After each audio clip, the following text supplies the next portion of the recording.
तेवढं एका उदाहरणावरून बघू आणि पटकन गाण्याकडे जाऊ.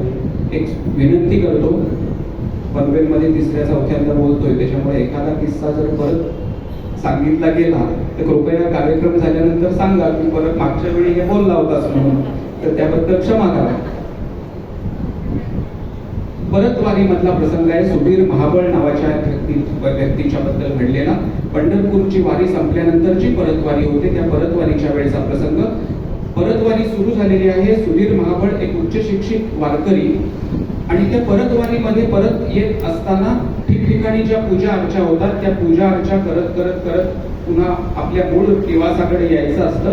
त्या प्रवासामध्ये असताना एके ठिकाणी महाबळ बाहेरच्याच बाजूला बसले. थोडासा कंटाळा केला आतमध्ये जाण्याचा आणि दर्शन करण्याचा, आणि म्हणून एका दगडावरती बसले. पायामध्ये बूट होते, शर्ट होता, इन होता केलेला, कारण ते या पठडीतले उच्च शिक्षित होते, त्यामुळे तशाच वेशामध्ये गेले होते. मागून आवाज आला, माऊली आज जा, बूट काढा ती, आज जा आणि दर्शन घ्या. बघितलं तर मागे वळून बघितलं तर एक म्हातारी बाई त्या ठिकाणी बसलेली होती.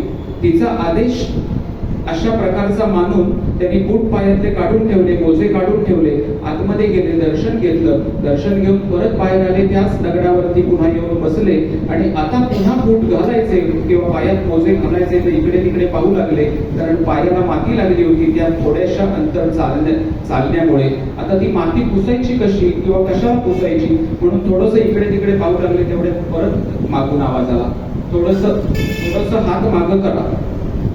हात मागं केला तर त्या हाताला एक लुगडं लागलं. महाबळ म्हणतात की आजी हे लुगडं आहे, या लुगड्यानं, त्या लुगड्यानं म्हणाले तुमचे पाय पुसा. तर म्हणले तुमच्या लुगड्यानं का मी माझे पाय पुसायचे? तेव्हा आजी सांगतात की हो हो, माझ्या लुगड्यानंच पाय पुसा, कारण हे पाय पंढरपूरला जाऊन आलेत ना. मला काही माझ्या आयुष्यात पंढरपूरला जाता आलं नाही, पण जे पाय पंढरपूरला जाऊन आलेत त्या पायाचा स्पर्श माझ्या लुगड्याला झाला तर मी पवित्र होईल. भक्ती कशाला म्हणायचं? भक्ती याला म्हणायचं. आणि मग अशी जेव्हा भक्ती एखाद्या भगवंताच्या बद्दल किंवा एखाद्या सद्गुरूच्या बद्दल आपल्या मनात असते, तेव्हा असं वाटतं या पंढरीचे सुख पाहता डोळा. तो जिव्हाळा त्या वेळेला मनामध्ये उत्पन्न होतो. ऐकूया.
You